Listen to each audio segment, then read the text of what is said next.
Kun Radio Afuura Biyyaati. Raadiyoon Afuura Biyyaa dhimmoota Oromoof Oromiyaa laallatan irratti torbanitti si'a tokko sagantaa garaagaraa qabattee kan dhiyaattu madda odeeffannooti. Kun Radio Afuura Biyyaati.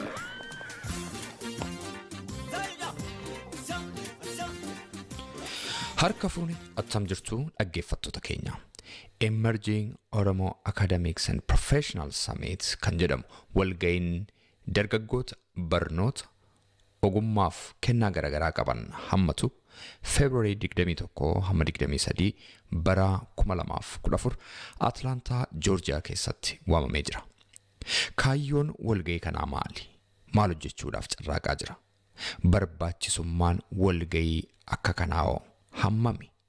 Gaaffilee kanaaf kabiroos qabanne qindeessaa walga'ii kanaa keessaa tokko kan ta'an Dr Obsa Hassan waliin gaaffiif deebii goone sagantaa keenya har'aa keessatti qabannee dhiyaanneerra hanga xumura sagantaa keenyaatti nu waliin tura.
Walgahiin ogeeyyiif beektota dhaloota Oromoo haarawaaf qophaa'eef maqaa Emerging Oromo Academics and Professional Summit jechuun moggaafame United States magaalaa Atlanta Georgia keessatti adeemsifamuuf qophii irra jiraachuun isaa erga himame guyyoota muraasa lakkoofsiseera.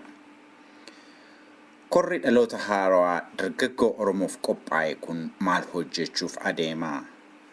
Dargaggoota Oromoo walgahii kana qindeessan keessaa tokko kan ta'an Dr Obsa Hassan haala walgahiin kun ittiin adeemuuf qophaa'aa jiru akka nuuf ibsan keessummaa raadiyoo Afuura Biyyaa akka ta'an afeerteetti. Dr Obsa waamicha keenya simattanii dhihaachuu keessaniif maqaa dhaggeeffattoota raadiyoo Afuura Biyyaatiin galatoomaan isiniin jedhaa baga nagaatiin dhuftanii.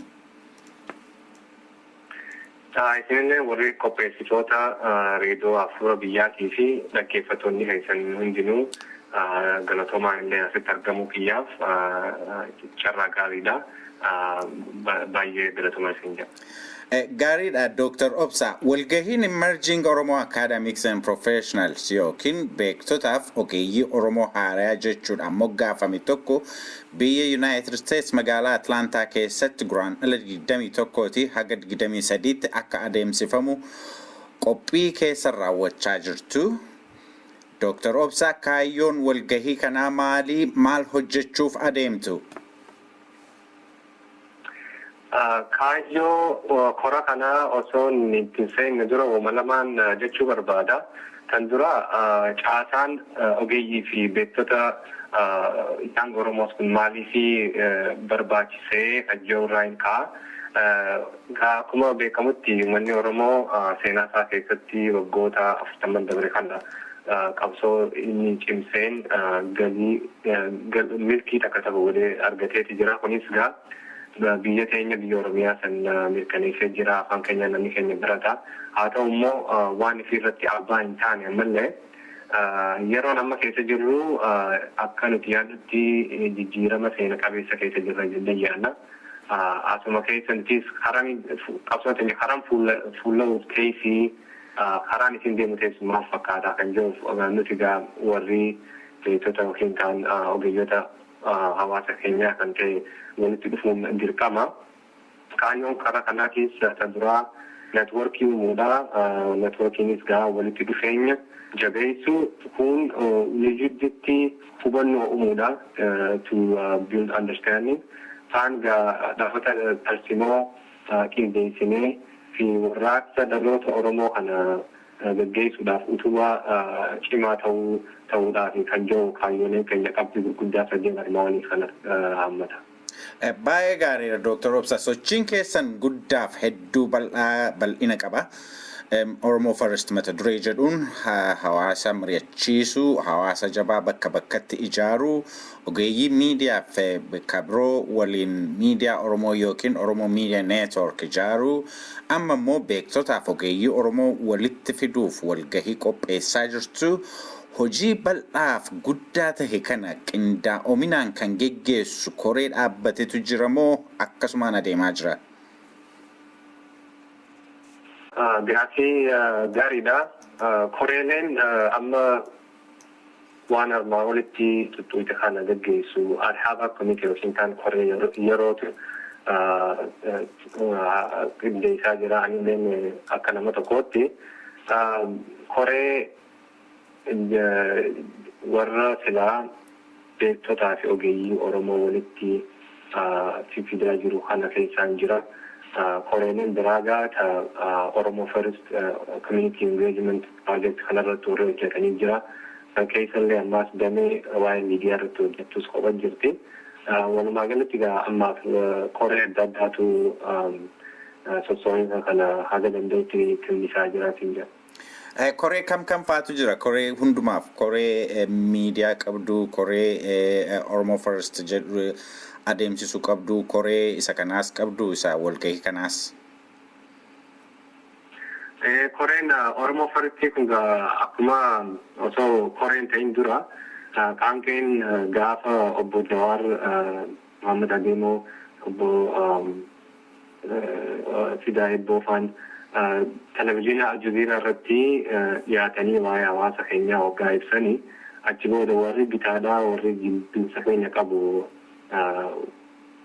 duula isaan irra bananiif jecha uummanni keenya illee akka nama boonsisuutti Oromummaa isiitiif ka'anii gamnaan ka'anii ammallee haala cimaadhaan waa'ee Oromo First kan jiru kana eegalamee eega jalqabamillee marsaa hedduu keessa magaalaa fi naannoo uummanni Oromoo ittiin baay'inaan qubatu hundattuu sagantaaleen adda addaa gaggeeffamaa jira. Kunis akka haala kana mijeessuudhaaf koree yeroodhaa Oromo Community Engagement kan jiru kana koree kophaatu jira. Koreen tun namoota community Oromoo bakka adda addaa jirtu wajjin hojii ta'uudhaan walgahiilee isin gaa miidiyaa Oromoo irratti argaa jirtan kana Danbarirraa eegalee Minnesota, Canada, ammallee kunoo karaa Awurooppaa kanatti achitti argamatee jira. Kun hundinuu koree jiru kanaatu hawaasa Oromoo bakka jirutti waliin dalaguudhaan waan kana qopheessaa jira. Kana jalatti gaa boodarratti milkiin sossoo'insi Oromoo First jiru kuni boodarra maal fiduu qaba, firiin isaa maali, oomishni isaa maali kan jiru ogeeyyota adda addaa walitti qabee miidiyaa Oromoodhaa tokko gadhaabuudha biyya alaa kana keessatti. Sunis koree danda'e qaba ammaa fi hundaa koreen dhimma waa'ee beektotaa fi ogeeyyii walitti fiduu jiru kana kan keessaa qooda fudhachuu jiru kana faana. Sadaniyyuu koree qindaa'ee koreetiiniti hoogganamu koreetiin qindaa'anii adeemaa jiru jechuudha. Gaariidha Dr. Obsa. Beeksisi keessanii ba'aa ulfaataa abbootiin keenya qabsaa'ota duraa asiin gahan harkaa fuudhanii fuulduratti tarkaanfachiisuuf tattaaffiif dirqama dhaloota haarawaa ta'uu isaa ibsitaniitu. Mee yaada kana bal'inaan dhaggeeffattoota keenyaaf ibsuun ni danda'ama laata? Uummanni keenya seenaa dheeraa qabaa, gabrummaan isaa mata dhibbaa irra turee jira. Kana abbootiin keenya haga danda'anitti qabsoo tana asiin ga'anii. Qabsoo waggaa jennu namni keenya qabsoo bilisa baastuu tana qofatti tanaatu mataa keenya keessa dhufa. Haa ta'u immoo qabsoo waggaa jedhan qabsoon fuula hedduu qabdi. namni tokko yoo hiyyummaa dhabamsiisuuf ka'ee sunis qabsoodha. Yoo wallaala mancaasuuf ta'e karaa barumsaatiin sunis qabsoo biraati. Nuti warra biyya alaa jiru kun waa shanii godhuu dandeenya. Waan warra biyya keessaa warra Oromiyaa keessatti adda nu godhu nuti biyya alaa kanatti galagannee leechiloo keenyaan walitti dhufnee waa godhuu warra danda'u. Kunis ammaas karaa biraatiin ammaas biyya walabaa keessa jirra. Walitti dhufnee yaada keenya wal jijjiirree yaada bilcheessine tajaajila adda addaa godhuu dandeenya. Qabsooleen tuni bal'oodhaan nuti waggaa qabsoo uummanni keenyaan dura godhaa jiru. Harkaa fudhannaa osoo hin ta'in qabsuma Oromoo barbaachisu karaa hundaanuu tinnisuudhaafi sanumaan jechuu barbaada. Gaariidha. Abbootiin duraa gaatii yookiin ba'aan qabsaa'oti duraanii baatanii asiin gahan falmii bilisummaa Oromoo dhugoomsuuf kan tahaa tureef aarsaa qaalii laallataa. Walgahiin keessan kun dhaloota haarawaa Oromoo kanaaf qopheessa jechuun ni danda'ama? Walgahiin keenya tuni beektotaa fi ogeeyyii adda addaa waliif fidaa kunis hoggana uumuudha. Hogganni kun hulaa adda addaatti hawaasa keenya tajaajila akka kennu abdii keenya. Kun anamma fakkeenya warra namaa waa'ee fayyaa irrattiin dalagaa doktora taatee haala kamiin hawaasa keessa deddeebitee dalaguu dandeessa. Dhaloota fuula duraatiif illee akkamitti fakkii taana. Kunis karaa injineraatiin karaa joornaalistiitiin muuxannoo liidarshiippiidhaa argate haala kamiin bal'inaan qabsoolee keenya qabsoo hoggaan jammallee qabsoon fuula hedduu qabdii gaggeessuu dandeenya kan jiru karaa poolitikaa ta'us haala ammayyaatiin haasoo hawaasa keenya waliif fitee silaayis rakkoo keenya guddaan ta poolitikaati kan galmaan gahuudhaaf kun hundinuu nama muuxannoo qabu nama liidarshiippii cimaa qabu waan barbaaduuf jecha walgahiin akka keenyaatuun namoota muuxannoo qabu kana oomishuuf irratti xiyyeeffachiisa. Gaariidha. Walgahii wal fakkaatan karaa waldaa qormaata Oromoo yookiin oosaa bara dheeraaf adeemaa tureera. Isa kan keessanii kana isa kan oosaa irraa maaltu adda isa taasisa Dr. Obsa? Oosaan dhaabbata Oromoo cimaa fi hangafoota keessaa tokko beektonni keenya hedduutu irratti qooda fudhatee haala barreeffamaatiin uummata Oromoo addunyatti beeksisuudhaan warra carraaqqii guddaa godha keessaa tokko. Isaan illee qabsoon isaan godhan karaa akademiksiitiin qabsoo jabduudha. Nuti immoo warri imma lafaa ka'aa jiru kun warri urmiidhaan dargaggeessaa warri maantana mana barumsaa keessaa maantana gabbahaa jiru yookiin tan warra giraajuuti iskuul keessa jiru. Emerging leaders warri yaangii ta'e kun walitti dhufuudhaan karaa keenyaan illee maal godhuu qabna kan jiru waan ta'eef garaagarummaan isaa sadarkaa urmii keenyaatii fi kunis fiildiin irraa dhufnus fiildii gosa gosaa waan ta'eef jecha sanumaatu xiqqoo adda nu godha malee karaa hojiitiin isaanis waan bosaa godhaa jiranii walumatti oofuu taati muka isaa illee warri bosaa keessa jirus ni jira. Warri qooda kana waan kanallee qopheessaa jirus ni jira. Kanaafuu namni mana tokko ijaaru citaa waliin saamu jaanii manuma Oromootu hundinuu ijaaraa jechuudha.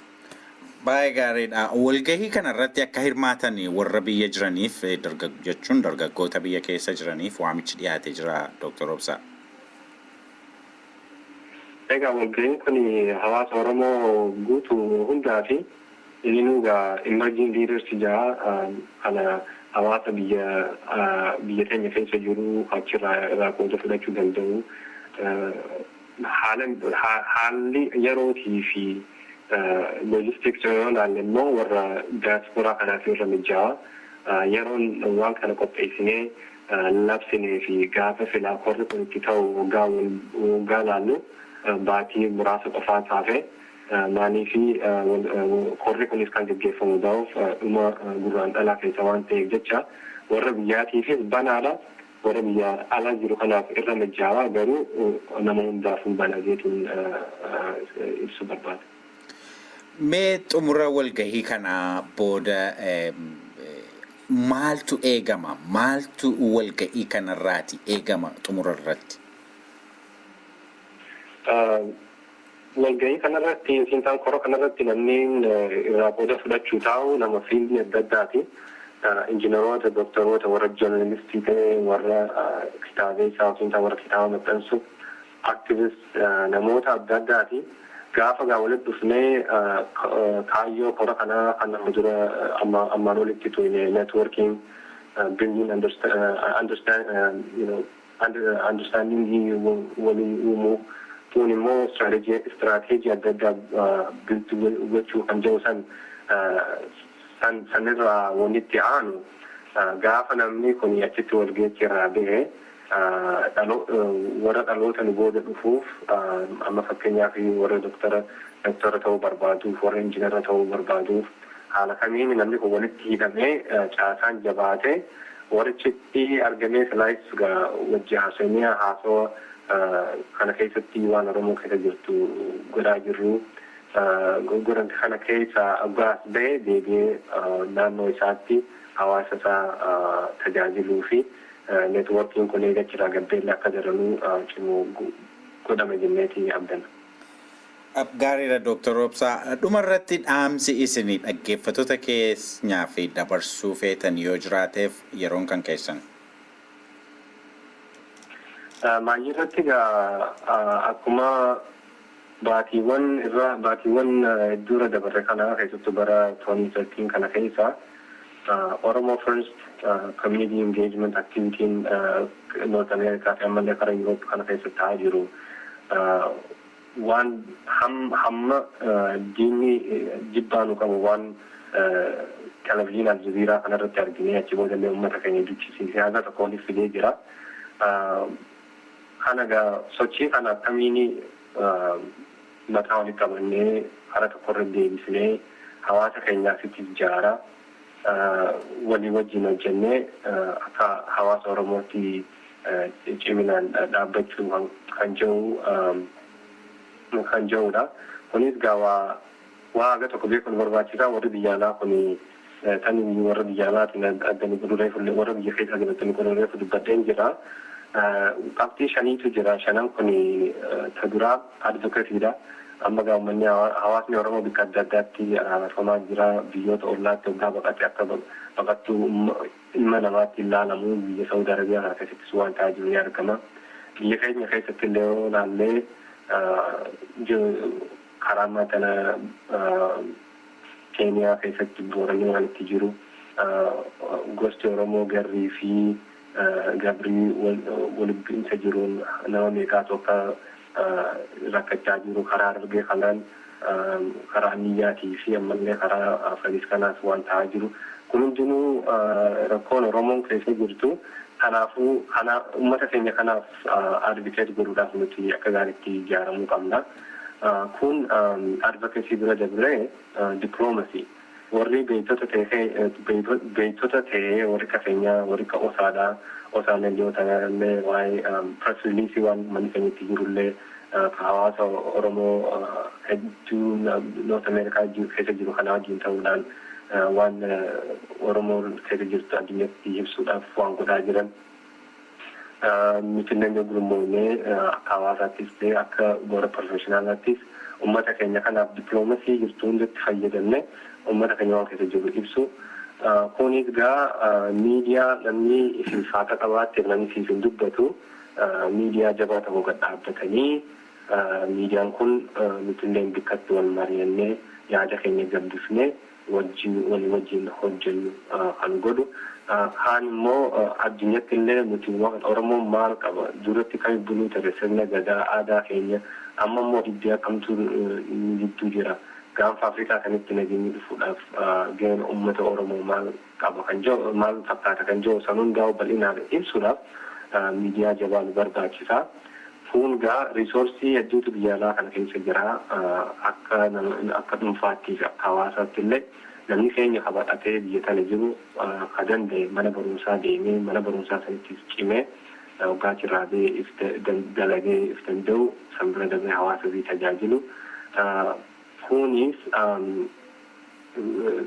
waan bare kana silaachoo wanni baratan uummata fiitiif hin taane qabeenyaa fi barumsi uummata fiitiif hin taane faayidaa hin qabu. Waan barame san haala kamiin biyya teenya illee ittiin dagaagsina. Biyyi sun nu qabdi. San hundaa'uu godhuudhaaf namni keenya itti yaaduu qaba. Warri diyaasporaa kun qabxiilee shanan armaa walitti kana yoo mataa keessa qabatee waan nama qopheessaa jirru kanallee warri emerging leaders ta'e dhufee akka qoodarraa fudhatee rakkina keenya mari'annee rakkina qofa dubbachaa ooluu miti. Faalatti barbaannu godhuu qabnaan jaa dhaamsa maayii jettee garuu dhaamsa dheeraadha. Sanumaan jaa. Dr Obsa Hassan waamicha keenya simattanii gaaffii keenya hundaaf deebii nuu kennuu keessaniif maqaa dhaggeeffattoota raadiyoo Afuura Biyyaatiin isiniif galata. Walga'ii yookiin kora keessaniif immoo milkii hawwinaa nagaatti.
Dhaggeeffattoota keenya qophiin keenya har'aa kanuma. Waa'ee qophii keenya yaada yookaanis gaaffii yoo qabaattan karaa iimeelii keenya contact@saifanabalbal.com jedhaatiin qunnama. Fuulli intarneetaa keenya www.saifanabalbal.com jedhama nu daawwadha. Akkasumas Facebook irratti raadiyoo Afuura Biyyaa jettanii yoo nu barbaaddan nu argitu. Torbee qophii biraatiin hamma wal agarrutti torban gaarii isinii hawwinaa gaariitti.